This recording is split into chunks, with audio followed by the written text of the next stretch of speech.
আসসালামু আলাইকুম। কেমন আছেন সবাই?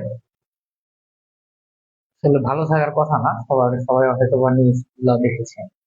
এই যে কোটা, তারপরে হচ্ছে প্রশ্ন ফাঁস, একটার পর একটা লেগে গেছে। আসলে ভালো থাকার কোনো নিউজ আসলে পাওয়া যাচ্ছে না, ভালো থাকার কোনো মোটিভেশনও পাওয়া যাচ্ছে না। ভালো না থাকারই কথা সবার। আমি নিজে হতাশ আসলে। সান্ত্বনা দেওয়ার বা সান্ত্বনা নেওয়ার মতন অবস্থা কোনো কিছু নাই, সব দিকে খালি দুঃসংবাদ। তার মধ্যেও আসলে কিছু তো করার নাই। এভাবেই এভাবে যুগ যুগ ধরে চলে আসছে আমাদের, এভাবে মনে হয় মানে সিস্টেমটা চেঞ্জ করতে পারতেছি না। তো আমরা আসলে একটা টোটাল একটা চক্রের মধ্যে, একটা সিস্টেমের মধ্যে আবদ্ধ হয়ে গেছি, খুবই জঘন্য সিস্টেমের। যাই হোক, তো আমরা আজকে শুরু করি। আজকে হচ্ছে আমরা তিনটা টপিক নিয়ে আলোচনা করব। তো বোঝার যে টপিকটা, সেটা হচ্ছে ভয়েস চেঞ্জ। এটা নিয়ে মূলত আলোচনা করব। বাকি যে দুটা জেন্ডার এবং নাম্বার, এটা মুখস্থ হয়তো। ওয়ালাইকুম আসসালাম। হ্যাঁ, এইভাবে খুব ভালো আছি। ভালো আছি বলতে ভালো নাই, এটা তো আপনারা জানেন, সবাই নিউজ টিউজ তো দেখতেছেন, সবাই ভালো থাকার মতন পরিস্থিতি নাই। তো এই যে ভয়েস চেঞ্জে দেখেন, এটা একদম আমরা 8, 9, 10 থেকে করে আসি, কিন্তু তারপরও এই ভয়েস চেঞ্জটা খুবই খুবই খুবই গুরুত্বপূর্ণ। কারণ এমন কোনো বিসিএস নাই যে ভয়েস চেঞ্জ থেকে একটা বা কমপক্ষে একটা, আর বেশির পক্ষে তো দুইটা প্রশ্ন হয়। তো মানে মোটামুটি একটা প্রশ্ন সবসময় কমন থাকে। তো ভয়েস চেঞ্জের আমি যদি বলি যে ভয়েস চেঞ্জের আসলে স্বতঃসিদ্ধ একটা নিয়ম আছে। এই একটা নিয়ম দিয়ে মানে মেইন নিয়ম একটাই, এরপরে এই একটু ঘুরাই ফিরে একটু কোনোটা একটু যোগ হবে, কোনোটা একটু বাদ যাবে, এরকম।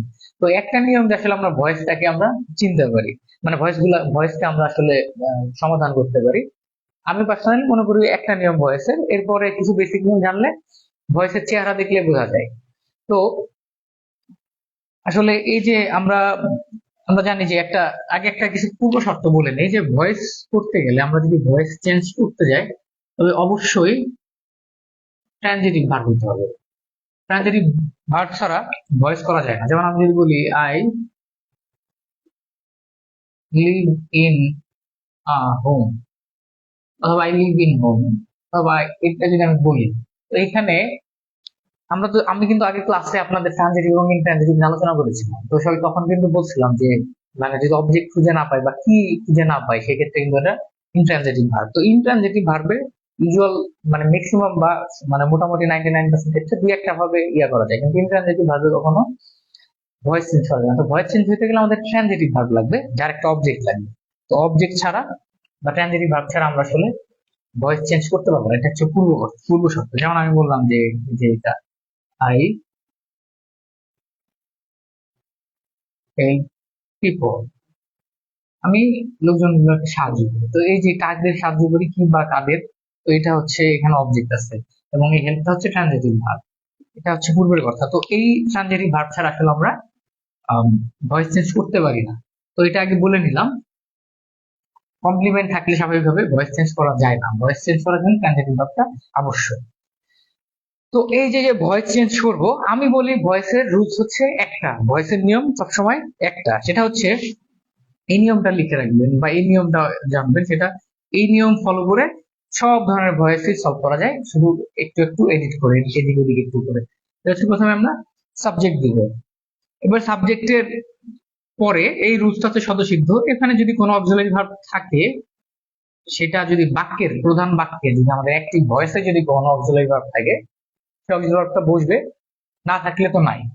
তো এই জন্য এটা আমি ব্র্যাক মানে একটা ইয়া দিয়ে বক্স দিয়ে করলাম। এরপরে আমাদের বি ভার্ব বসবে। এরপর আমাদের বসবে বি ভার্ব। বি ভার্ব নিয়ে একটু আলোচনা করবো পরে। এরপরে আমাদের ভার্বের পাস্ট পার্টিসিপল ফর্ম। এরপরে 99% ক্ষেত্রে হচ্ছে বাই। কিছু কিছু দুই একটা ভার্বের পরে বাই বসানো, সেক্ষেত্রে টু, উইথ, এই জাতীয় শব্দ হইতে পারে। তো ম্যাক্সিমাম ভয়েসের ক্ষেত্রে বাই ব্যবহৃত হয়। এরপর হচ্ছে আমাদের অবজেক্ট। এই রুলসটা আপনারা একটু লিখে রাখেন বা নোট করে রাখেন। তবে মাঝখানে একটা জিনিস লিখতে পারেন, সেটা হচ্ছে এই যে ভার্বের সির পরে যদি কোনো কিছু মানে কোনো সেন্টেন্সে যদি কখনো অতিরিক্ত তথ্য থাকে, তাহলে সেটা আমরা পাস্ট পার্টিসিপল ফর্মটা এই যে এক্সটেনশন বা এক্সট্রা যে ইনফরমেশন, সেটা আমরা ভার্বের পরে বসাইতে পারি, অথবা একদম সেন্টেন্সের অবজেক্টের পরে বসাইতে পারি। সচরাচর এই ভার্ব থ্রির পরে এক্সটেনশনটা বসানো যায়। এক্সটেনশন আপনারা যেখানে সাউন্ডের সাথে রিলিভেন্ট, মানে অর্থের সাথে রিলিভেন্ট, এমন একটা জায়গায় আপনারা এক্সটেনশন বসাতে পারেন। তারপরে গিয়ে হচ্ছে বাই, তারপর হচ্ছে অবজেক্ট। এটা একটু লিখে রাখবেন, এটা দিয়ে আমরা ইনশাল্লাহ সবগুলা ভয়েসের নিয়মগুলো আমরা সমাধান করবো, সবগুলা ভয়েসের রুলস।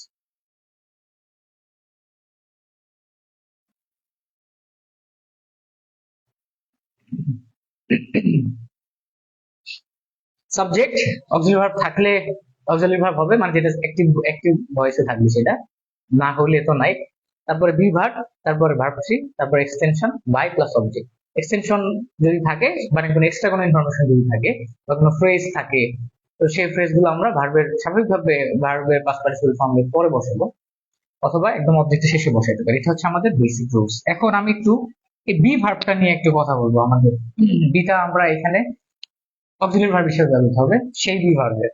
এখন এটা আপনারা একটু নোট মানে লিখে রাখবেন, সেটা হচ্ছে এই যে বি ভার্বটা, এটা আমরা তিনটা ফরম্যাটে লিখতে পারি। এটা হচ্ছে আমরা তিনটা ফরম্যাটে লিখতে পারি। এটা হচ্ছে যদি, যেমন যদি প্রেজেন্ট হয়, হ্যাঁ, বি এর যদি প্রেজেন্ট ফর্ম থাকে, সেটা আমরা সবাই জানি বি এর প্রেজেন্ট ফর্ম হয় হচ্ছে এম, ইজ, আর। এই বি ভার্ব কিন্তু সব জায়গায় লাগবে আমাদের ভয়েসের ক্ষেত্রে, প্যাসিভ ভয়েস করার ক্ষেত্রে। তো বি এর প্রেজেন্ট ফর্ম তো am, is, are past form হচ্ছে ওয়াজ এবং were। তো এটা বি এর প্রেজেন্ট ফর্ম। এখন বি কে কিন্তু আমরা যদি মানে কন্টিনিউয়াস ফর্মে বসাইতে যাই, মানে এর একটা, এর আরো দুটা রূপ আছে। এটা হচ্ছে যদি আমরা বি এর কন্টিনিউয়াস ফর্ম হয়, এটা হচ্ছে বিইং, মানে আইনজি যুক্ত কন্টিনিউয়াস ফর্ম হচ্ছে বি এর বিইং। এটা হচ্ছে আমাদের মনে করেন যে এদের সিম্পল নর্মাল যেটা প্রেজেন্ট এবং পাস্টে থাকলে। আর বি এর পার্টিসিপল ফর্ম হচ্ছে বিইং। তার মানে কোন সেন্টেন্স, কেন এটা লিখলাম, যদি কোনো সেন্টেন্স প্রেজেন্ট অথবা পাস্টে যদি থাকে, ইউজুয়ালি প্রেজেন্ট ইন্ডিপেন্ডেন্ট বা পাস্ট ইন্ডিপেন্ডেন্ট থাকে, তো সেই ক্ষেত্রে আমরা এম, ইজ, আর বসাবো। যদি পাস্ট ফর্মে থাকে সেক্ষেত্রে ওয়াজ এবং ওয়্যার বসাবো। আর যদি কোনো কন্টিনিউয়াস ফর্মে থাকে কোনো টেন্স, সেটা আমরা বসাবো বিং। আর যদি পারফেক্ট ফর্মে থাকে সেই ক্ষেত্রে আমরা বসাবো হচ্ছে বিন। তো এই বিয়ের এই তিনটা ফরম্যাট আমাদের জানা প্রয়োজন। যতটুকু আপনাদের জানা হয়ে থাকে এই যে রুলসটা এবং এই বিয়ের তিনটা ফর্ম, তাহলে আমাদের ভয়েসের 80% শেষ। সেটা আমরা এখন একটু সলভ করব। এটা আমি একটু বিয়ের এই জিনিসগুলো এখানে লিখে দিই। বি কন্টিনিউয়াস হচ্ছে be, and, is, are, was, were হচ্ছে বিয়ের পারফেক্ট টেন্স হচ্ছে বি। এখন আমরা এই যে প্রথমে একদম বেসিক ভয়েস দিয়ে বা এটা দিয়ে শুরু করবো, যেটা হচ্ছে আমাদের টেন্সের যে 12 রকমের টেন্স আছে, সেই 12 রকমের টেন্সের প্রথমে আমরা ভয়েসটা চেঞ্জ করবো। প্রথমে আমরা টেন্স দিয়ে শুরু করবো, তারপরে যে সেন্টেন্সের প্রকারভেদ আছে সেই প্রকারভেদ দিয়ে আমরা এই ভয়েস চেঞ্জ গুলা করবো। তো এই যে প্রথমে আমরা টেন্স দিয়ে 12 রকম টেন্স দিয়ে যেটা, সেটা আমি জাস্ট একটা এক্সাম্পল হিসেবে দিয়ে একটা টেন্স দিয়ে ইয়া করছি। যেমন ধরেন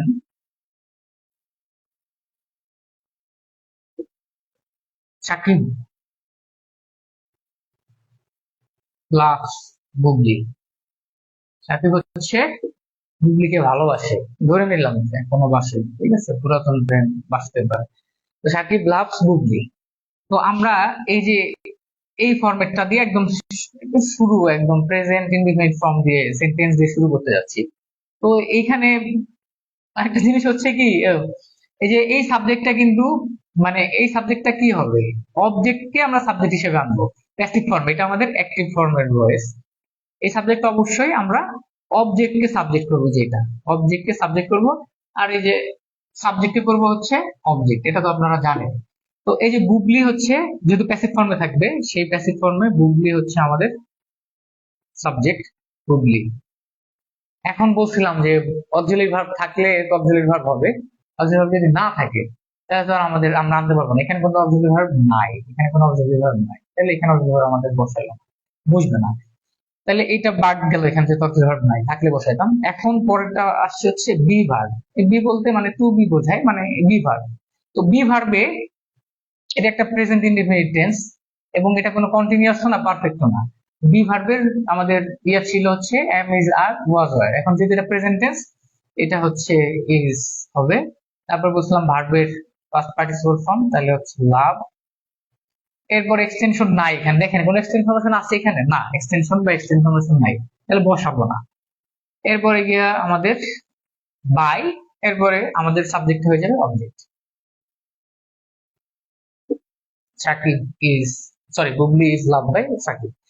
তো এইটা হচ্ছে একদম একটা ইজিয়েস্ট একটা ওয়ে। তো এখানে যদি লাভ থাকতো, তাহলে যদি এটা পাস্ট টেন্স তখন এবি ভার্বটা ওয়াজ হয়ে যেত, ঠিক আছে। এরপরে যদি এখানে ইজ থাকতো, ইজ লাভিং, ইজ লাভিং যদি, তো সেই ক্ষেত্রে এই যে আমাদের এখন দেখেন, এখন কি করতাম যদি ইজ লাভিং থাকতো, তাইলে একটা করে দিই আমি। দেখেন তাহলে আমাদের সাবজেক্ট মানে অবজেক্ট হয়ে যাবে সাবজেক্ট, তাহলে হচ্ছে বুবলি। এবার আমি বলছি অক্সিলারি ভার্ব থাকলে অক্সিলারি ভার্ব বসবে, তাহলে এখানে কিন্তু আমাদের একটা অক্সিলারি ভার্ব রয়েছে ইজ, বুবলিও সিঙ্গুলার, তাহলে চেঞ্জ আর করা লাগলো না, ইজ ইজি থাকলো। তো বুবলি ইজ। এখন হচ্ছে এই যে বি ভার্ব, বি ভার্বের আমি কি বলছিলাম, যদি কন্টিনিউয়াস থাকে তাহলে হবে বিং, কন্টিনিউয়াস থাকলে আমাদের বিং, আর পারফেক্ট থাকলে হচ্ছে বিং। তাহলে সূত্র একটাই, Bubly is, auxiliary verb is বসছে, বি এর এটা কন্টিনিউয়াস টেন্স আছে, তাহলে বি এর কন্টিনিউয়াস ফর্ম হচ্ছে বিইং, ইজ বিইং। তারপরে আমাদের ভার্বের past participle form is being love. এরপরে আমাদের এক্সটেনশন নাই, তাহলে তো বসালাম না, থাকলে বসাইতাম love by Bubly, Shakib is being love by Bubly. এই গেল আমাদের এই রুলস। এরপর যদি আমাদের এখানে হ্যাশ থাকতো, তাইলে কি হইতো, তাহলে হচ্ছে বুবলি অক্সিলারি ভার্ব যা তাই, বুবলিও যেহেতু থার্ড পারসন সিঙ্গুলার নাম্বার তাহলে হ্যাজ হইতো। এরপরে আমি কি বলছিলাম বি যদি পারফেক্ট টেন্সে থাকে সেটা হবে বি, সেটা প্রেজেন্ট পারফেক্টই থাক আর পাস্ট পারফেক্টই থাক অথবা ফিউচার পারফেক্টই থাক, what ever the sentence is, আমাদের যেহেতু পারফেক্ট থাকলে সেক্ষেত্রে আমাদের হবে এই যে বি অবস্থাটা হবে বিন, বুবলি হ্যাজ বিন। এরপরে হচ্ছে loved by Shakib, as simple as that. এই হচ্ছে আমাদের ভয়েস। এখন এতটুকু আপনারা বুঝছেন কিনা, এখন এটা প্রেজেন্ট হোক ফিউচার হোক আপনারা বাসায় বাকি টেন্স গুলোতে প্র্যাকটিস করবেন। এতটুকু যদি বোঝেন তাহলে আমাদের ভয়েসের এখন 80% শেষ। এতটুকু বুঝলে বলেন ক্লিয়ার, তারপর হচ্ছে আমরা মানে সেন্টেন্স অনুযায়ী কিভাবে ভয়েস চেঞ্জ করে সেগুলো আলোচনা করবো। Hooghly has been love by Shakib, has been love, চল বাই, ঠিক আছে। আপনারা তো মনে হয় মোটিভেশন হারাই ফেলছেন, হতাশ না এই যে এইগুলা দেখে, নিউজ গুলা দেখে পড়ালেখা করতে, আমার নিজেরই হচ্ছে পড়ালেখা করতে মন চায় না। আমার আমার হচ্ছে দেখে ভাইবা সামনে 44-এর ভাইবা, 46-এর রিটেন, কিন্তু এই যে একদিন এইসব এমনি সময় পাই না, তারপর চাকরি আছে নতুন চাকরি, তারপরে হচ্ছে এইসব নিউজ দেখে প্রতিদিন আর করতে ইচ্ছা করে না, মানে আমি নিজেই মোটিভেশন হারাই ফেলি। তারপরেও কিছু করার নাই, যেহেতু আর কোনো উপায় নাই, পড়ালেখা ইনভেস্টমেন্ট করে ফেলছি, দেশে আসছি থাকতে হবে, এই কারণে এগুলাই হচ্ছে আমাদের মেনে নিতে হবে।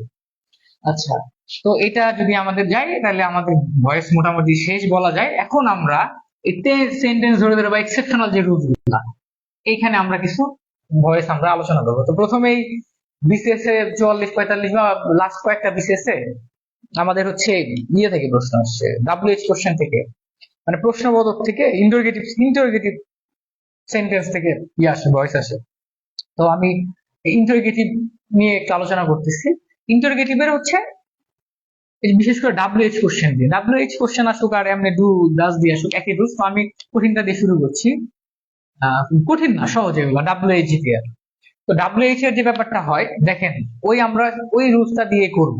যেমন আমি আমি হচ্ছে লাস্ট আপনাদের 45তম বিসিএস এর একটা প্রশ্ন নিয়ে এটা অ্যানালাইসিস করে দেখাচ্ছি। Who has broken the jug, sorry এই যে who has broken the jug, জগটাকে মানে ভেঙেছে। তো এটা ছিল আমাদের 45 বিসিএস এর প্রশ্ন।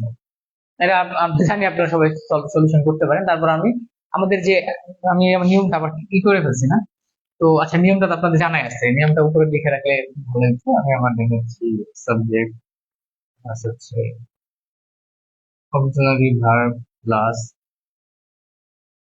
ভি ভার্ব, ভার্ব থ্রি, তারপরে বাই, তারপর হচ্ছে অবজেক্ট। আচ্ছা, এই যে দেখেন হু হ্যাজ ব্রোকেন দ্য জব, তো এইটারে প্রথম আমাদের যে টার্গেটটা থাকবে, যে আমরা তো জানি যে ইন্টারোগেটিভ প্রশ্ন যখন আমরা ভয়েস চেঞ্জ করব, আমি জানি যে সব ভাই তখন মনে আনসার দিয়ে দিচ্ছে, আনসার দিলে তো ভালো, তারপর আমি আপনি আলোচনা করে ডিসকাস করে ক্লিয়ারিফিকেশন, যখন আমরা ইন্টারোগেটিভ প্রশ্ন করব তখন কিন্তু আমাদের ইন্টারোগেটিভ দিয়ে, ইন্টারোগেটিভ মানে প্রশ্নবোধক, তো প্রশ্নবোধক জিনিসটা থাকতে হবে। এখন এই যে সাবজেক্ট অবজেক্ট হয় এবং অবজেক্ট সাবজেক্ট হয়, এই হুটা এখানে সাবজেক্ট, এই হুটা কি সাবজেক্ট। এখন আমাদের তো ডাব্লিউএইচ প্রশ্ন থাকতে হবে, তো এই হু এর অবজেক্ট, অবজেক্ট ফর্মটা কোনটা? হু এর অবজেক্ট ফর্ম হচ্ছে হুম, আমরা তো জানি যে হু এর অবজেক্ট ফর্ম হচ্ছে হুম। নিয়ম একটাই, আমরা যখন প্রোনাউন করেছি তখন কিন্তু আমরা শিখেছি যে হু হচ্ছে সাবজেক্টিভ প্রোনাউন, যার অবজেক্টিভ প্রোনাউন হচ্ছে হুম। তো হু এর হুম, আর সূত্রের তো একটা বাই আছে, তাহলে আমি দেখেন এই যে শেষে এটা যদি আমি আলোচনা করতাম, এই যে বাই হুম, বাই হুম যদি আলোচনা করতাম, আমি এটারে এভাবে করবো, সাবজেক্ট আমরা মানে আপাতত এই যে এখানে অবজেক্ট সাবজেক্ট হবে, তাহলে দা জব, আমি একটু ভেঙে ভেঙে করতেছি, দা জব। এরপরে আমাদের অক্সিলারি ভার্ব হ্যাজ, আমাদের auxiliary verb the job has. তারপরে এটা যেহেতু পারফেক্ট টেন্স, এই কারণে বি এর বি হচ্ছে বসবে, বসবে হচ্ছে বিন হিসেবে। আমি বলেছিলাম যে পারফেক্ট হলে বি হবে বিন হিসেবে, আর কন্টিনিউয়াস হলে বি বিং হইতো। তো দ্য জগ হ্যাজ বিন। এরপরে ভার্বের তৃতীয় রূপ, তাহলে ব্রোকেন, ভার্বের তৃতীয় রূপ হচ্ছে ব্রোকেন, ব্রোকেন রয়েছে, the jug has been broken. এরপর হচ্ছে বাই, এরপর হচ্ছে অবজেক্ট, তাহলে হু হচ্ছে এখানে সাবজেক্ট ছিল, সেটা অবজেক্ট হয়ে হু কি হয়ে যাবে, হুম হবে, হুম। তো ধরে নেন এটা হচ্ছে আমাদের ভয়েস, হ্যাঁ, jug has been broken by whom, এটা হচ্ছে ভয়েস। এখন আমরা তো আসলে প্যাসিভ ফর্ম থাকে কখনো, এই যে মানে ইন্টারোগেটিভ যদি থাকে আমাদের অ্যাক্টিভ ভয়েস, সেটাকে আমাদের অবশ্যই প্যাসিভ ভয়েসটাও ইন্টারোগেটিভ আগে প্রকাশ করতে হবে। মূলত এটাই ভয়েস, রুলস একটা, নিয়ম কিন্তু একটাই।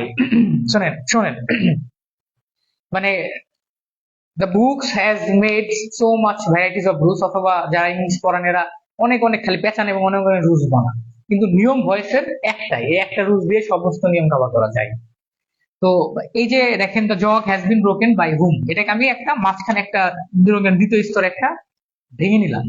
এখন এটাকে যেহেতু ইন্টারোগেটিভ আকারে প্রকাশ করতে হবে, তাই ইন্টারোগেটিভ তো অবশ্যই ডাব্লিউএইচ কোশ্চেন দ্বারা শুরু হবে, তাইলে by whom, by whom interrogative হচ্ছে বাই হোম, বাই হোম। এরপরে ইন্টারোগেটিভ প্রশ্ন করতে গেলে আমরা কিন্তু জানি যে অক্সিলারি ভার্বটা ভার্বের আগে বসে, বাই হুম হ্যাজ, যে ইন্টারোগেটিভটা এই যে এখানে বাই হুম আসলো, এই ফর্মটাকে আমি এখন জাস্ট ইন্টারোগেটিভ আকারে সাজাবো, ইন্টারোগেটিভ আকারে সাজাচ্ছি বাই হুম হ্যাজ। এরপরে হচ্ছে দা জগ,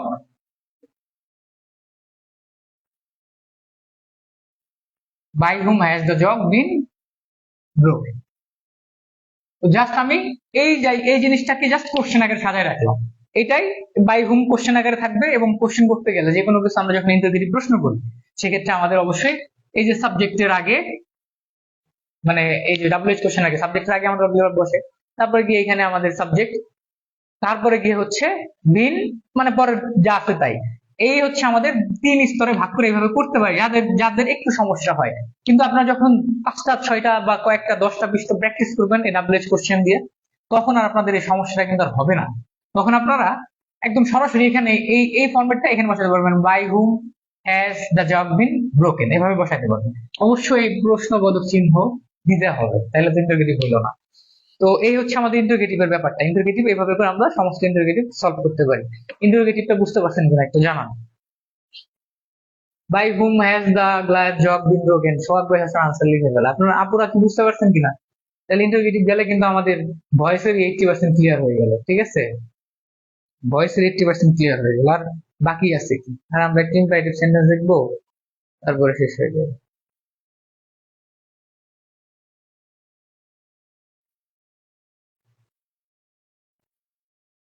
হ্যাঁ এইভাবে যাই হোক, সবাই মনে ক্লিয়ার। তাহলে এটা হচ্ছে আমরা ইন্টারোগেটিভের একটা সহজ উপায় দেখালাম, তো মাঝখানে ভেঙে নিয়ে করতে পারেন, হ্যাঁ। না হইলেও সরাসরি করতে পারেন, আমি জাস্ট বোঝানোর জন্য বললাম এই নিয়মের মাধ্যমে অন্তর্ভুক্ত।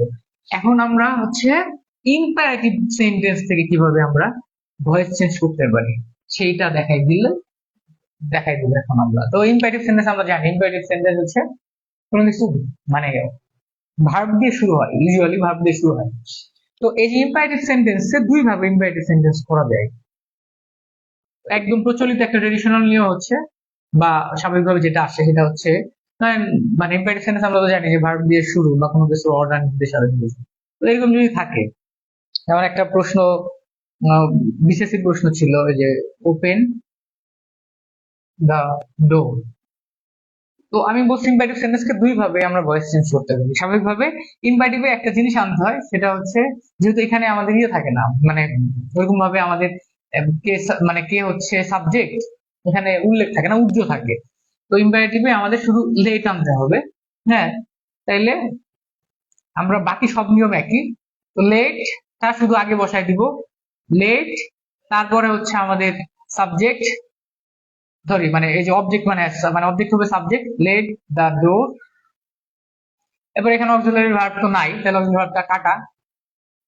এরপরে আমাদের বি ভার্ব সরাসরি, যেহেতু ইম্পারেটিভ সেন্টেন্স আর লেট তো আমরা জানি পজিটিভ, এরপরে বি ভার্বে সরাসরি একদম বেস ফর্ম বা প্রথম রূপে বসবে, late the door be open. তো এটাও কিন্তু নিয়ম একই। এই যে বাই ইউ কিন্তু উজ্জ্বল, মানে এটা একটা নির্দেশনা বোঝাচ্ছে, ওপেন দ্য ডোর নির্দেশনা বলছে যে দরজাটা খুলে।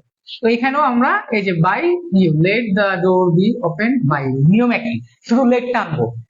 লেট আনলাম, বাকি সাবজেক্ট আছে, অক্সিলারি ভার্ব নাই। বি, লেটের কারণে বি ভার্ব একদম সরাসরি বি হিসাবে বসবে, ভার্বের থার্ড ফর্ম, এরপরে বাই ইউ।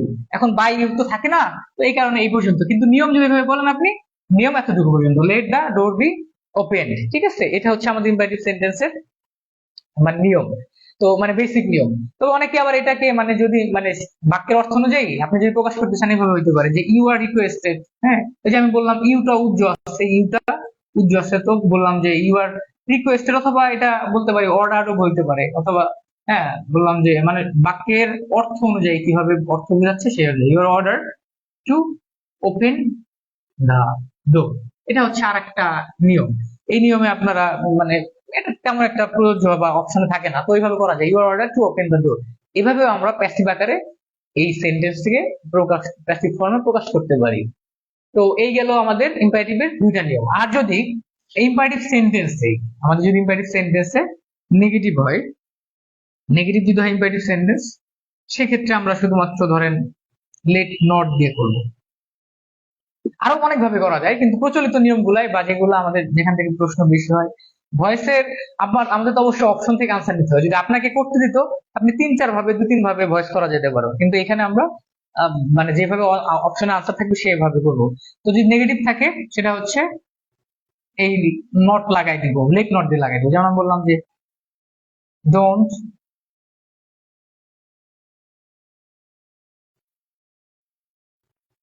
একই সেন্টেন্সে খালি ইয়া লাগাই দিলাম, ডোন্ট ওপেন দ্য ডোর। এটাই বললাম যে ডোন্ট ওপেন দ্য ডোর। তো এই এখানে আমরা শুধু লেট নট দ্য ডোর, যা বাকি ছিল আগে যা ছিল তাই, let not the door be open. ঠিক আছে, let not the door be open. এভাবে করে আমরা করতে পারি। লেট নট যদি মানে ডু নট থাকে বা নেগেটিভ থাকে, ইম্পারেটিভে ডু নট থাকলে আমরা লেট নট দিয়ে করে ফেলবো। আর নেভার টেভার ওগুলো একটা আছে, নেভার থাকলে যেমন ধরেন আমরা ইভার দিয়ে করতে পারি। এটা গেল ডু নট ছাড়া যদি একটা নেগেটিভ থাকে, যদি এমন হয় যে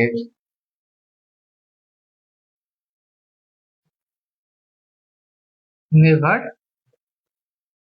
টেল এ লাই, এটাকে আমার মানে সলিউশন করে দেন, ভয়েস করে দেন একজন সোহাগ ভাই বা আপুরা যে আছেন। নেভার টেল এ লাই, এটার প্যাসিভ ফর্ম কি হবে?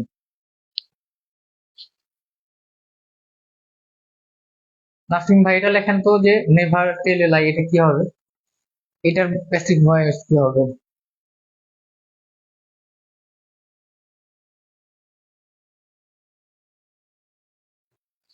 এটা কেউ জানান।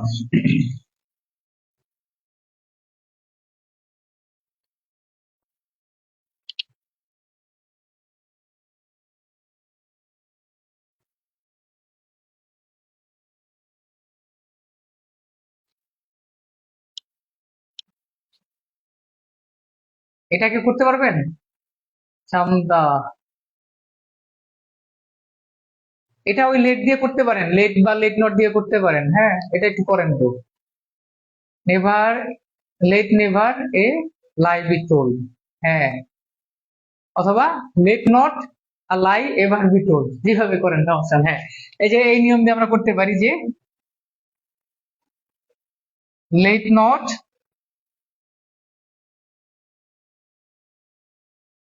আ lie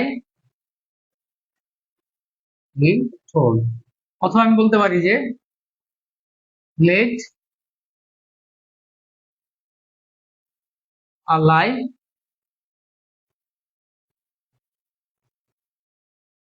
let a lie never বা এভার, সরি কি ছিল, হ্যাঁ লেট এ নাই লাই নেভার বি টোল্ড। হ্যাঁ, নেভার বি টোল্ড। তো দুই ভাবে আমরা করতে পারি, let a lie never be told, or let not a lie be told, অথবা let not a lie ever be told. এইখানে এইভাবে দুইটার একটা যে কোনো উপায় আমরা করতে পারি। তো এখানে যদি আমি নেভার বসাই, তাহলে সেক্ষেত্রে আমার এখানে নট বসাইতে হবে না, আর এখানে নট বসালে এভার দিলে ভালো হয়। হ্যাঁ, late not a lie ever be told, এই হচ্ছে আমাদের ইম্পারেটিভের নিয়ম। এতটুকু যদি আমাদের হয়ে যায় ইম্পারেটিভ সেন্টেন্সে মোটামুটি। এখন আমরা একটা জিনিস শিখবো, যদি ডাবল অবজেক্টিভ থাকে, ডাবল অবজেক্ট থাকে, ডাবল অবজেক্টের আমরা এই ইয়াটা বলবো, মানে ভয়েস করবো ডাবল অবজেক্ট।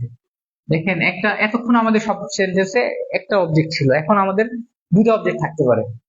সেই সেরকম সেন্টেন্স কিভাবে আমরা, বা কিভাবে সেই ভয়েস গুলো আমরা কিভাবে করবো সেটা একটু দেখি। যেমন আমি বললাম,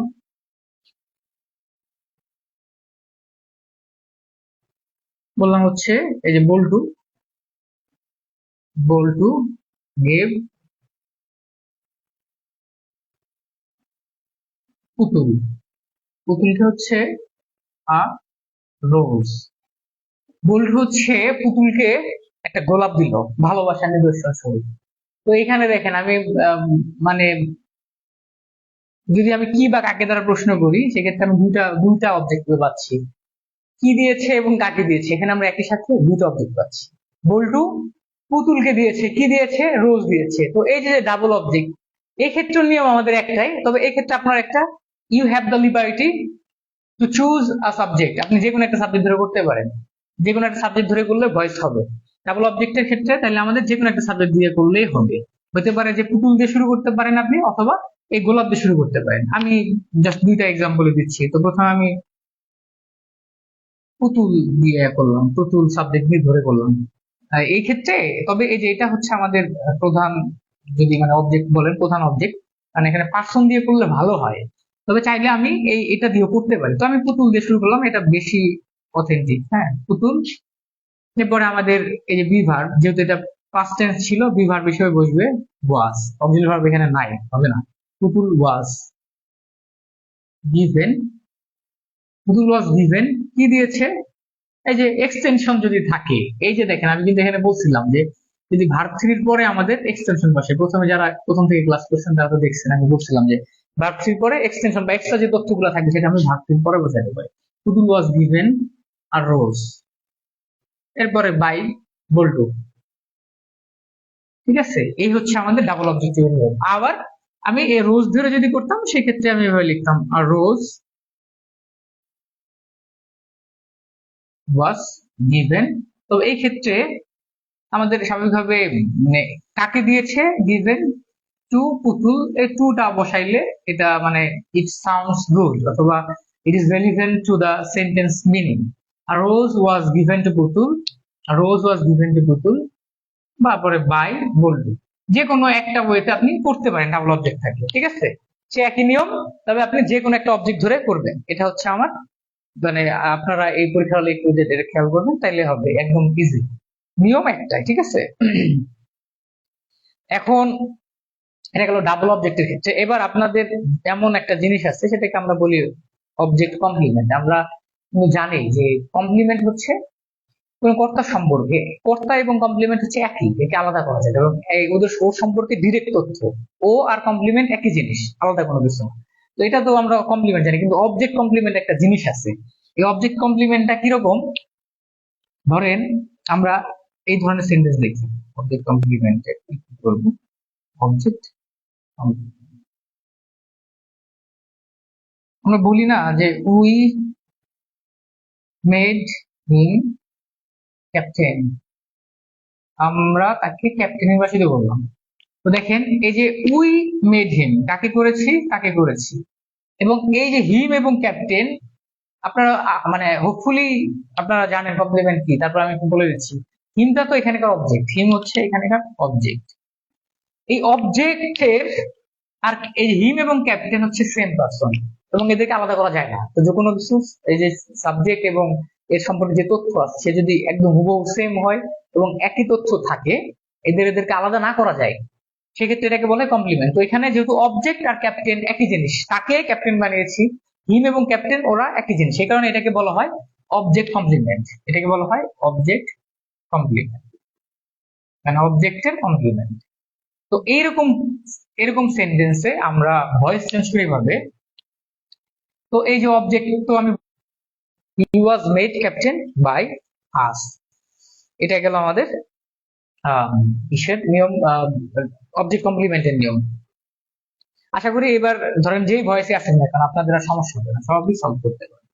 বিসিএস এর যে কোনো একটা বই দেখে খুলে প্র্যাকটিস করবেন, প্র্যাকটিস করলে দেখবেন যে মানে জড়তাটা কেটে যাবে বা কোনো সমস্যা হবে না। এখন একটা জিনিস টার্ম আছে, সেটাকে আমরা বলি কোয়াসি প্যাসিভ।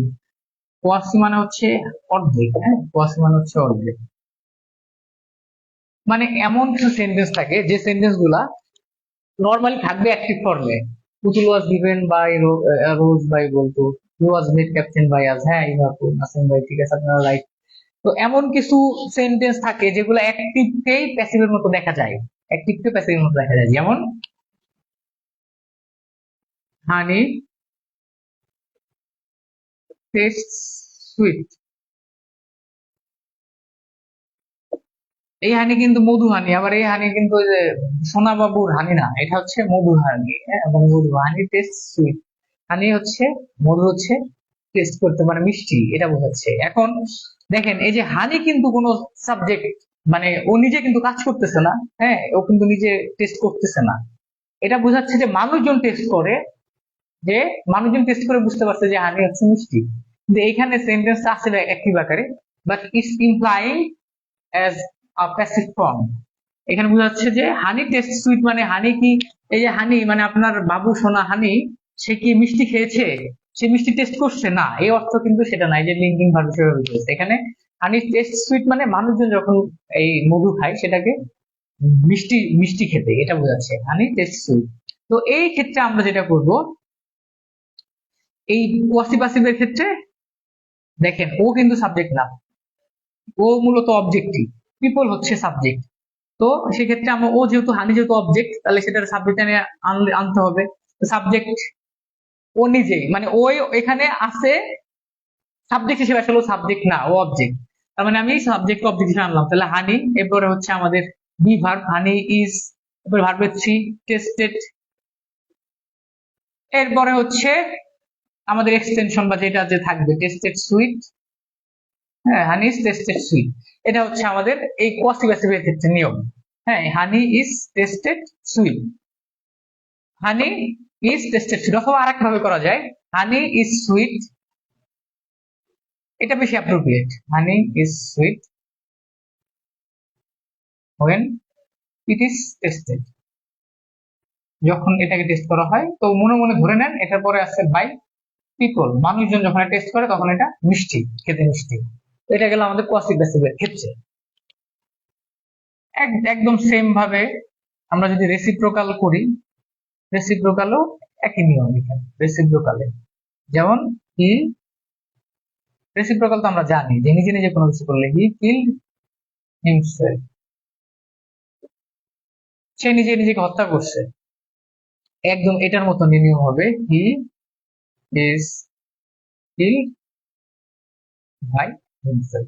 আশা করি ভয়েসে আর কোনো সমস্যা হবে না। এখন আমরা চলে যাব মানে straightly will go to the practice session, যেখানে আমাদের কিসের প্রশ্ন আছে, মানে আমাদের হচ্ছে কি বলে বিসিএস এর প্রশ্ন যেখানে আছে সেখানে আমরা সেই সেই সমস্যাগুলোতে চলে যাব।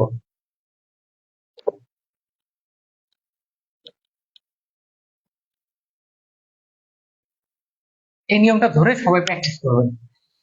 আমি কিছু বিসিএস এর প্রশ্ন আপনাদের সাথে শেয়ার করতেছি, এটা আপনারা আপনারা সলভ করে জানাবেন। একটা হচ্ছে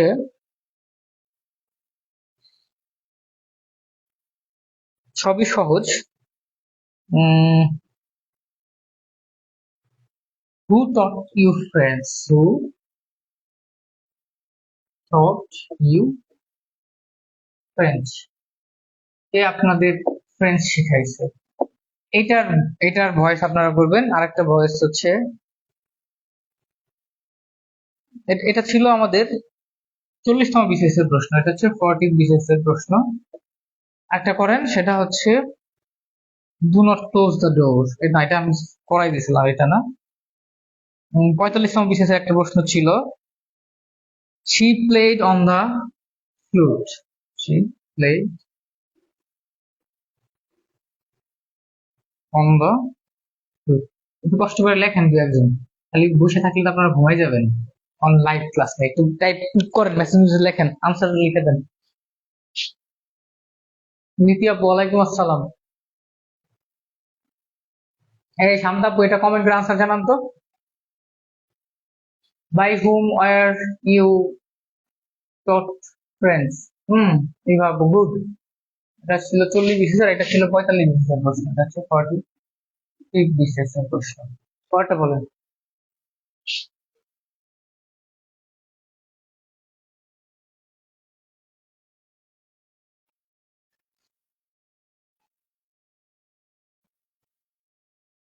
পারি না? এই, পারেন না মানে কি? এতক্ষণ করে কি বুঝাইলাম আমি?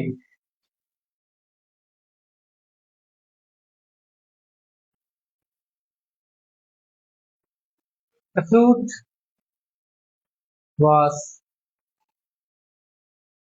played by her. আপু, যে আমি বলছিলাম না যে এক্সটেনশন বা এক্সট্রা তথ্য থাকলে এটা প্লে এর সাথে হবে। The flute was played on by her।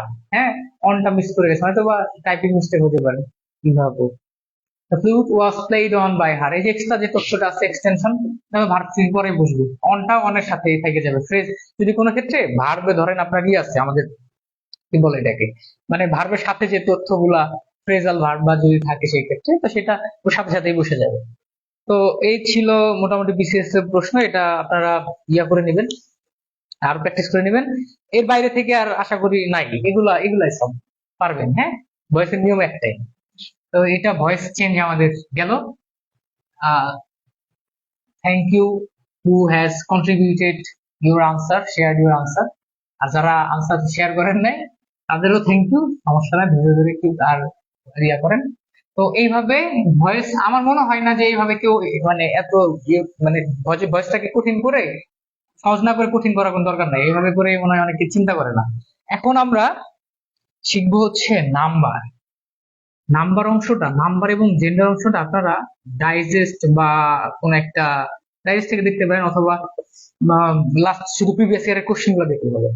এটা হচ্ছে মূলত কিছু মেমোরাইজিং পার্ট, তারপরেও কিছু রুলস বা কিছু জিনিস আছে যেটাকে দিয়ে আইডেন্টিফাই করা যায়। এবং মজার ব্যাপার হচ্ছে নাম্বারের কিছু টাইপ আছে বা কিছু চেহারা আছে, যে চেহারা বা ফেস কাটিং দেখলে আমরা বুঝতে পারি যে এটা এরকম হইতে পারে, চেনা চেনা লাগে তবুও চেনা, এবং যে চেনা চেনা কিছু মানে টাইপ বা চেহারা দেখা যায়। তো এরকম কিছু জিনিস আমি আমি লিখে দিচ্ছি। এর বাকি যেগুলো আছে সেগুলা নিজ দায়িত্বে কষ্ট করে পড়ালেখা করে মনে রাখবেন। হ্যাঁ, সারাদিন তো মানে একটু পড়াশোনা করতে হবে। তো দেখছেন না কি অবস্থা, মোটা মোটা। যদি চাকরি বাকরি পাইতে হয় তাহলে পড়াশোনা করতে হবে, যদি বিদেশ যেতে চান তাহলে উড়াল দেন, অথবা ভালো একটা ক্যাটার ম্যাটার দেখে ভাইয়া টাইয়া দেখে বিয়ে শাদী করেন। হ্যাঁ, এরকম করতে পারেন। নিজেরা কষ্ট করে, এত কষ্ট করে কেমনে করবেন? অবশ্যই আপনাদের জন্য সুখবর আছে, আপনাদের জন্য সুখবর না জানি না, তবে মেয়েদের জন্য তো নারী কোটা অ্যাপ্লাই করলে আপনাদের জন্য অ্যাপ্লাই করবে। তো যাই হোক, আশা করি যে আপনারা আরো বেশি ক্যাপাবল, আরো বেশি পোটেনশিয়ালিটি আছে, কোটা মোটার অপেক্ষা আপনারা পারেন না, নিজ যোগ্যতায় কি করতে পারবেন, ভালো যোগ্যতার এক্সিবিশন বা আপনার জাহির করতে পারবেন, প্রমাণ দিতে পারবেন। এখন হচ্ছে নাম্বার হচ্ছে মূলত এখানে ম্যাক্সিমাম যে আমাদের মানে সিঙ্গুলার প্লুরালের ইয়াটাই আসে। তো আমি কিছু চেহারা দেখাচ্ছি যে এগুলো থাকলে এরকম হয়, যেমন যদি নাম্বারে যদি থাকে ইস, লাস্টে যদি সাফিক্স যদি থাকে ইস, সেটা হবে হচ্ছে ইএস। আইএস থাকলে হবে ইএস। এমন কিছু শব্দ আমি বলে দিচ্ছি, যেমন যেইগুলা মানে যেগুলার শব্দের সাফিক্সের শেষে দেখবেন আইএস আছে সেগুলো প্লুরাল হবে। এটা হচ্ছে সিঙ্গুলার যদি হয় আইএস যুক্ত, প্লুরাল হবে ইএস যুক্ত। যেমন এই যে অ্যাক্সিস, অ্যাক্সিসের দেখেন লাস্টে আইএস আছে, এটা প্লুরাল হবে অ্যাক্সেস। তারপরে একটা প্রচলিত শব্দ আছে বিসিএস এর প্রশ্ন, এটা থিসিস, THESAS, থিসিস। এই আইএস ইএস এভাবে করে আরো কিছু শব্দ আছে যেমন অ্যানালাইসিস, হ্যাঁ, অ্যানালাইসিস, এটা একটু লিখে রাখেন, অ্যানালাইসিস যদি থাকে সেটা হবে অ্যানালাইসিস। তো এই গেল আমাদের আইএস থাকলে ইএস। এরকম যত ধরনের ওয়ার্ড আছে আরো আছে, যেমন আপনার আছে আপাতত এগুলাই, আরো কিছু যদি থাকে সেগুলো আপনার বই থেকে দেখে নেবেন। তো বই না দেখলেও আপনি দেখবেন যে আইএস থাকলে ইএস বসাবেন, axis axes, thesis theses, analysis analyses. এই হচ্ছে আমাদের প্লুরাল ফর্ম। এরপরে এটার সাথে একদম মানে মোটামুটি মিল আছে, যদি সাফিক্সে থাকে সিঙ্গুলারে আইএক্স সেটা হবে I C E S, I C E S. IX ও থাকতে পারে অথবা ইএক্স ও থাকতে পারে, জিনিস একই হবে, আইসিইএস। সিঙ্গুলারের যদি কোনো শব্দ শেষে আইএক্স থাকে এবং বা ইএক্স থাকে সেটার প্লুরাল হবে আইসিইএস। যেমন ইন্ডেক্স, এই যে ইএক্স, ইন্ডেক্স হলে ইনডিসেস, এটা হচ্ছে আমাদের প্লুরাল ফর্ম। তারপরে অ্যাপেক্স, অ্যাপেক্স যদি সিঙ্গুলার হয় ইএক্স আছে তাহলে হবে APICES, অ্যাপেক্সিস। ঠিক আছে, এই হচ্ছে আমাদের ইএক্স যুক্ত শব্দের। আর কি কি আছে, যদি আমাদের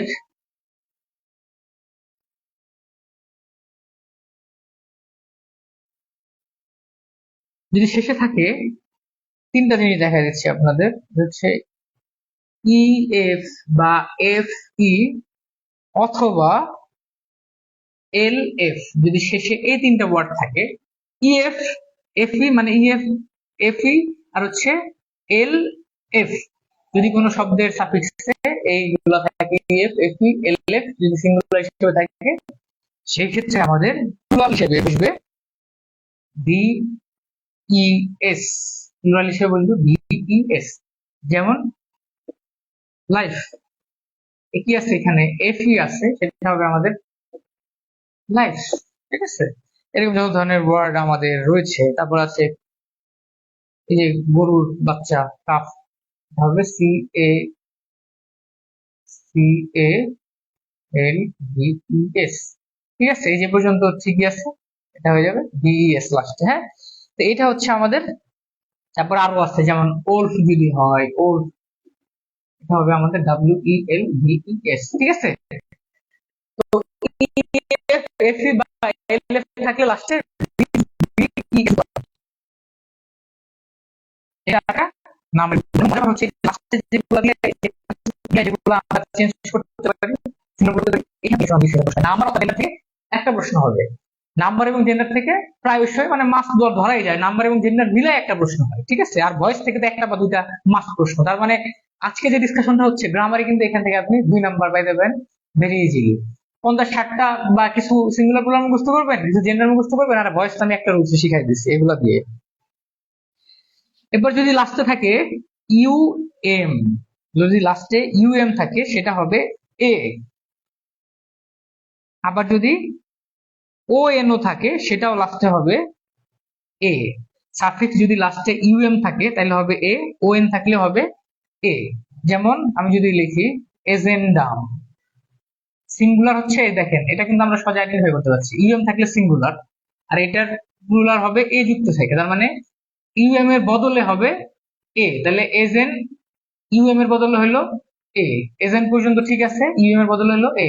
এজেন্ডাম থেকে এজেন্ডাম, মেমোরেন্ডাম থেকে মেমোরেন্ডা, রেফারেন্ডাম থেকে রেফারেন্ডা, এবং ইউএম যুক্ত গুলা কি সিঙ্গুলার। এইভাবে কিন্তু আসে যে এই যে এজেন্ডাম, এটা কি সিঙ্গুলার নাকি প্লুরাল, আপনারা কিন্তু তখন ইউএম যুক্ত থাকলে এটা হবে সিঙ্গুলার, আর এ যুক্ত থাকলে হবে প্লুরাল। তো ON থাকলেও এ হয়, যেমন আমি বললাম ক্রাইটেরিয়া, দেখেন এগুলা কিন্তু সেভারাল টাইমস বিভিন্ন চাকরি পরীক্ষাতে আসছে। ক্রাইটেরিয়ন, এটা আমরা লিখবো হচ্ছে ক্রাইটেরিয়া, এই যে পর্যন্ত তো আছে ক্রাইটেরি, আর ON এর বদলে হবে এ, ও এন গিয়ে এ বসাই দিবে। তো ক্রাইটেরিয়া প্লুরাল আর ক্রাইটেরিয়ান হচ্ছে সিঙ্গুলার। এরপরে আরো আছে স্পেকট্রাম থেকে স্পেকট্রা, ফিনোমেনা থেকে এই যে লাস্টে ফিনোমেনা থাকে না, এই যে ফেনোমেনা, ফেনোমেনাল বলি আমরা, ফেনো না এটা তো কঠিন বানাল বলে ফেলছি আমার, সব দেখে লিখতে হবে। ফেনো মে,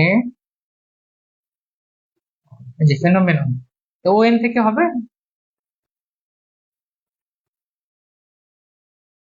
ফেনো মে, মে না, এই যে এ যুক্ত হবে।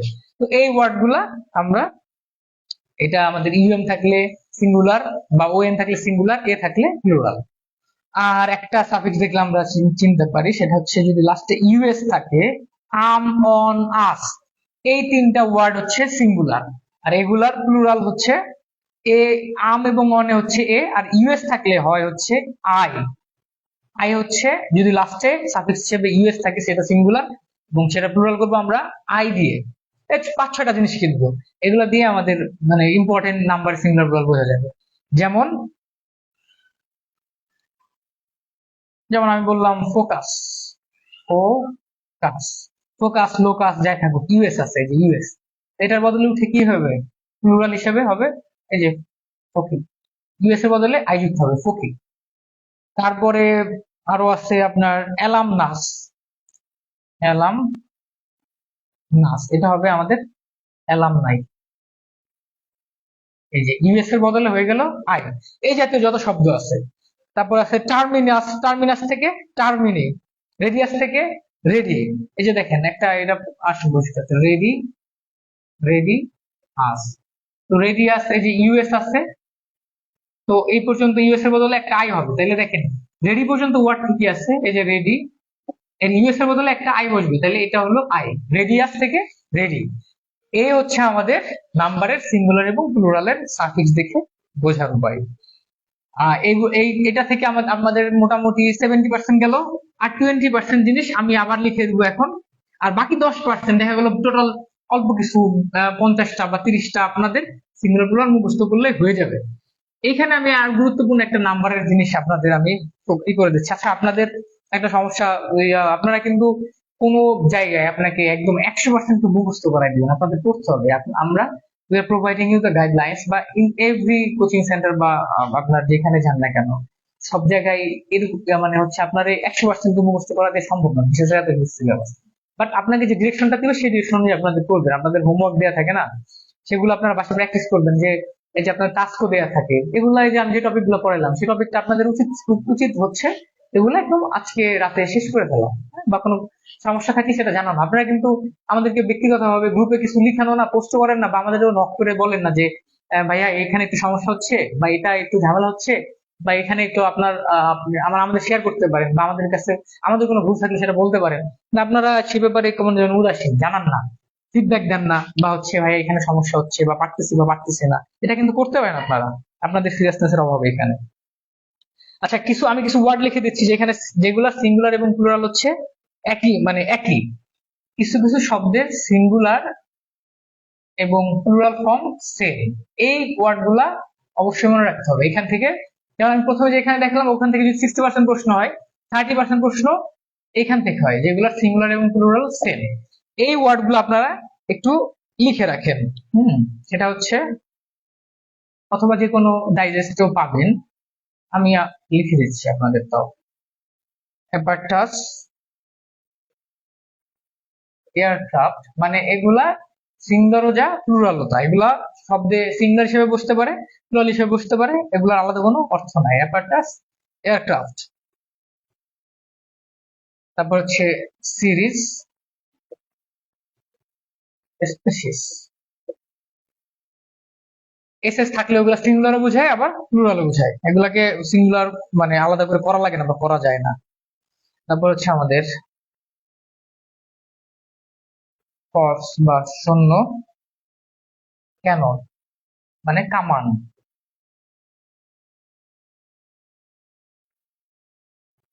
তারপরে শিপ, সয়েল।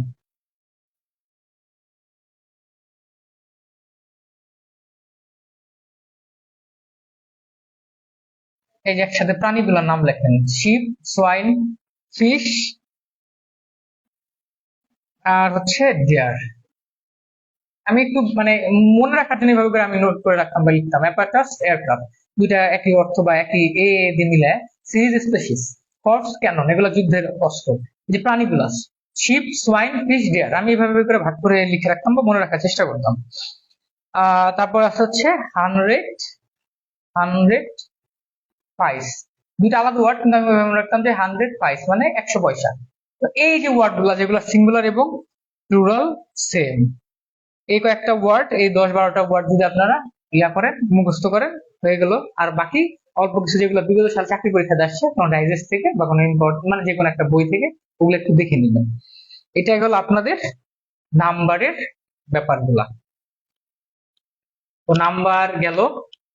এখন আমরা হচ্ছে জেন্ডার নিয়ে একটু আলোচনা করব। জেন্ডার আমাদের অনেক কিছু মুখস্থের মানে মেমোরাইজিং টার্ম, তবে এখান থেকে কি কি বলবেন সেটা আপনাদের দেখা যাচ্ছে। তো মূলত আমরা জানি জেন্ডার হচ্ছে কোনো কিছু আইডেন্টিফিকেশন নাম্বার, লিঙ্গবাচক শব্দ, থেকে 4 ভাগে ভাগ করা যায়। এটা হচ্ছে মাস্কিউলিন,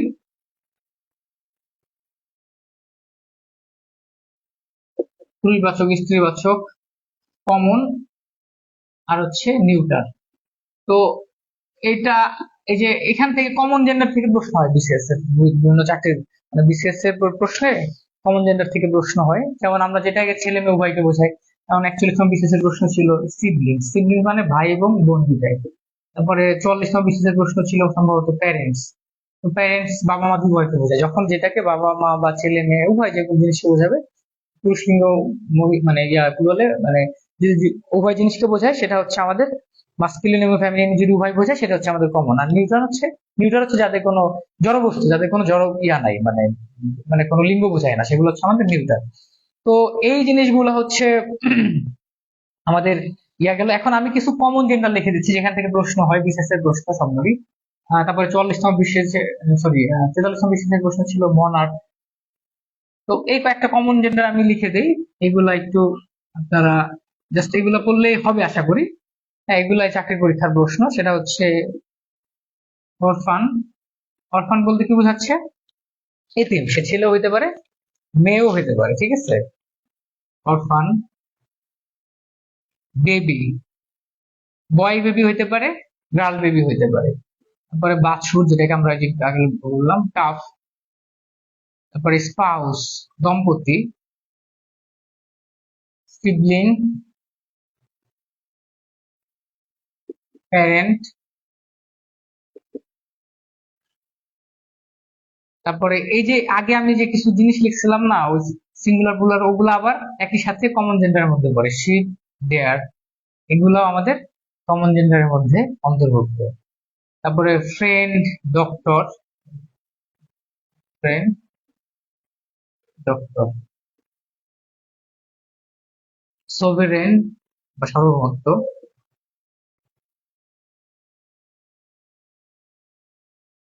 আর হচ্ছে এখানে একটা লেখা সোয়ান বা হাঁস, মোনার্ক। তো এই শব্দটা একটু লিখে আপনারা নোট করে ফেলেন, এই শব্দগুলো লিখে ফেলেন। এই শব্দগুলো হচ্ছে আমাদের আসে, এখন থেকে লিখবো ভাইয়া। এই শব্দগুলো লিখে ফেলেন আমাদের কমন জেন্ডারের মধ্যে: orphan, baby, friend, cup, spouse, parent, sheep, deer, swan, sovereign, monarch. এগুলো হচ্ছে আমাদের কমন জেন্ডার। এই কয়েকটা জিনিস, এই কয়েকটা কমন জেন্ডার মুখস্থ রাখলেই হবে। আরিফা খাতুন, জান্নাত আপু, আপুর আজকে প্রথম লাইভ ক্লাস করা দেখলাম।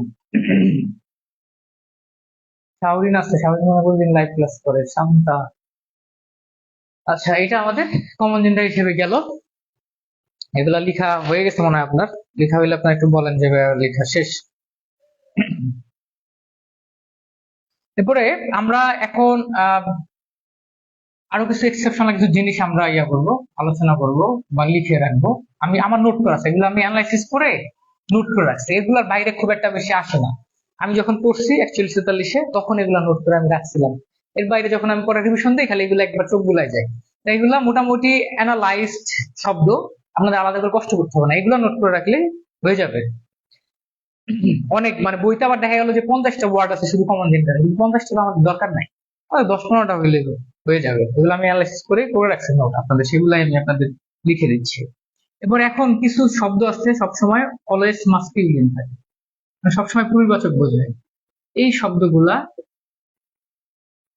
আপনারা আমি নোট করে রাখছি, এরকম কিছু কয়েকটা শব্দ আপনারা জাস্ট লিখেন। সেটা হচ্ছে ডেট, টাইম। এগুলোর মধ্যে কিন্তু দেখেন একটা মানে পৌরুষিক মানে পুরুষ পুরুষ ভাব আছে সবগুলো, এগুলো সবসময় এগুলো পরিবাচক বোঝায়। ডেট, টাইম, মৃত্যু, সময়। তারপর সূর্য, সূর্য মামায় তো আমরা বলি সূর্য মতো মামা মানুষ, তার মানে ছেলে মানুষই হবে। যুদ্ধ টুদ্ধ ম্যাক্সিমাম ছেলেরাই করে, ওয়ার। তারপর হচ্ছে ক্যাপ্টেন, ক্যাপ্টেন ছেলে থাকে ম্যাক্সিমাম ক্ষেত্রে, যদি মেয়েও বোঝা যায়, কিন্তু এটা মূলত অলওয়েজ মাস্কুলিন। তারপরে আছে হচ্ছে ধর্মযাজক, যে পার্সন, এটা কিন্তু আবার পিই না, PARSON, মানে যাজক বোঝাচ্ছে, ধর্মযাজক বোঝাচ্ছে। তারপরে কাপুরুষ, কাপুরুষের সাথে কি আছে, পুরুষ তো লাগানো আছে, কাপুরুষ মানে যে কাপড় পরে পুরুষ। কাওয়ার্ড, কাপুরুষ, হ্যাঁ পুরুষ। তো কাওয়ার্ডটা হচ্ছে অলওয়েজ মাস্কুলিন। আর একটা ওয়ার্ড আছে স্কুইড, স্কুইডটা হচ্ছে গুপ্তচর বা অনুচর, স্কুইড, স্কুইড। এই আরেকটা আর কিছু আছে, জাজ, আর দুইটা লিখুন, জাজ বিচারক, ছেলে বেটা মানুষ, হ্যাঁ। আর হচ্ছে নাইট, মানে যোদ্ধা, অশ্বারোহী যোদ্ধা। ভাব আছে একটা পুরুষত্ব পুরুষত্ব ভাব সবগুলো শব্দ। ডেট, টাইম, সান, জাজ, word, captain, person, coward, square, knight, এগুলো হচ্ছে আমাদের অলওয়েজ মাস্কুলিন। আমরা এখান থেকে কি দেখবো, কমন যে জেন্ডার সেগুলো 15টা মনে রাখবো, অলওয়েজ মাস্কুলিন 10-15টা মনে রাখবো, অলওয়েজ ফেমিনিনে 10-15টা মনে রাখবো। আর বিগত চাকরির পরীক্ষায় যে কয়েকটা এই যে আপনার মানে জেন্ডার চেঞ্জ আসছে মাস্কুলিন থেকে ফেমিনিন, ওই কয়েকটা, সেটা হইতে পারে আপনার সর্বোচ্চ আমার ধারণা সেগুলো 50টার বেশি হবে না। তো টোটাল এই কয়েকটা জিনিস মনে রাখলেই আমাদের এই জেন্ডার শেষ। আর নাম্বার থেকেও তাই, তাহলে জেন্ডার এবং নাম্বার থেকে 1 মার্ক কমন পাবে। এটা আশা করি আপনাদের মাস্কুলিন পার্টটা লেখা শেষ। এখন অলওয়েজ ফেমিনিন যে যে কয়েকটা শব্দ আছে সেগুলো আমরা আলোচনা করবো।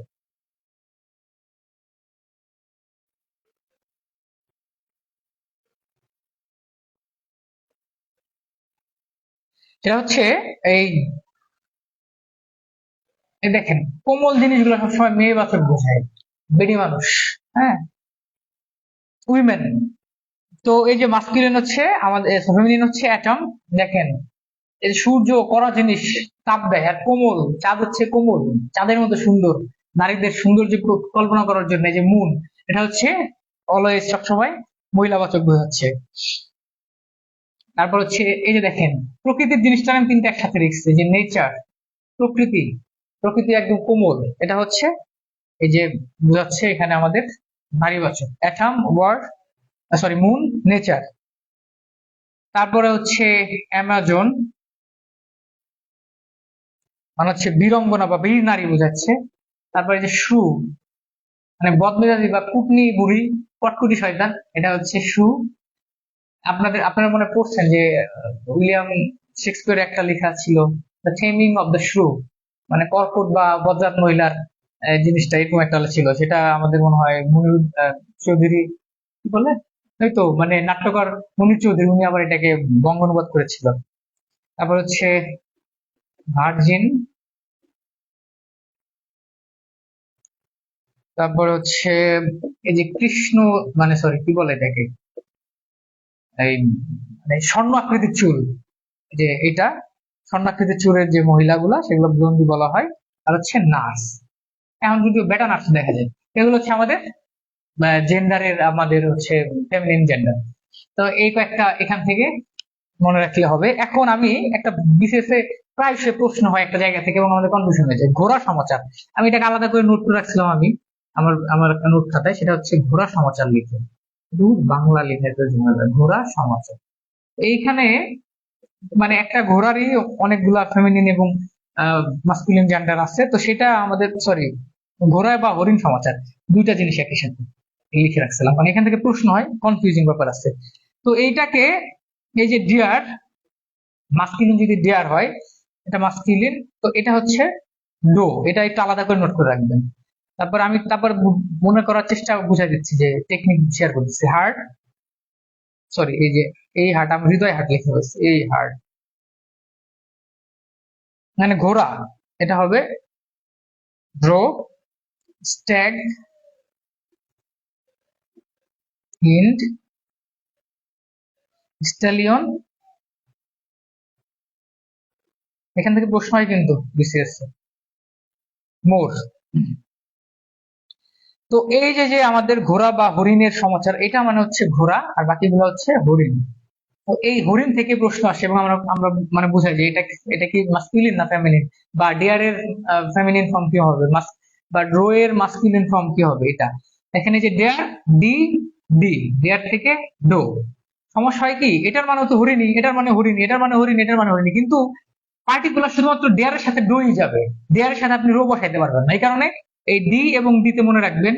তারপর হচ্ছে হার্ট, রো, এই আর এবং আর এর সাথে রিলেট করে মনে রাখবেন। এরপরে স্ট্যাগ, হিন্ড, এই যে জি, জির পরের ওয়ার্ড কোনটা, জি এর পরে অ্যালফাবেট এইচ, এইচ আবার হিরো, এই হিন্ড। তারপর হচ্ছে স্টালিয়ন, এই যে এন এর সাথে ওয়ার্ড হচ্ছে এম, এন এম, স্টালিয়ন, মোর। এই হচ্ছে আমাদের ঘোড়া এবং হরিণ সমাচার। এগুলো আপনারা একটু দেখবেন। তো এই গেল মোটামুটি আমাদের ব্যাপার স্যাপার, আশা করি সবাই বুঝছেন।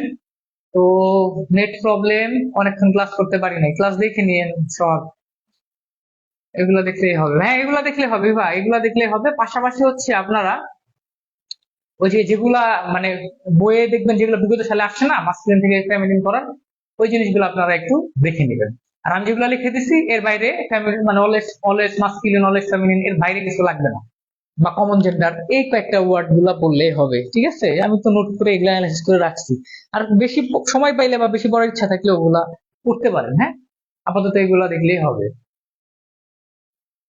তো এই হচ্ছে আপাতত আপনাদের ক্লাস। সবাই আশা করি আহ ভালো থাকবেন, এবং নতুন উদ্যমে ভালো করে পড়াশোনা করেন, কম্পিটিশন অনেক বেশি। আর এই তো, সবাই ভালো থাকবেন। আজকের মতো টাটা, দেখা হবে আবার পরের ক্লাস। আর কোনো সমস্যা থাকলে আমাকে কমেন্ট করে, বা হচ্ছে আমাকে আমার গ্রুপে অথবা ইনবক্সে আমাকে জানাবেন। ঠিক আছে, আল্লাহ হাফেজ।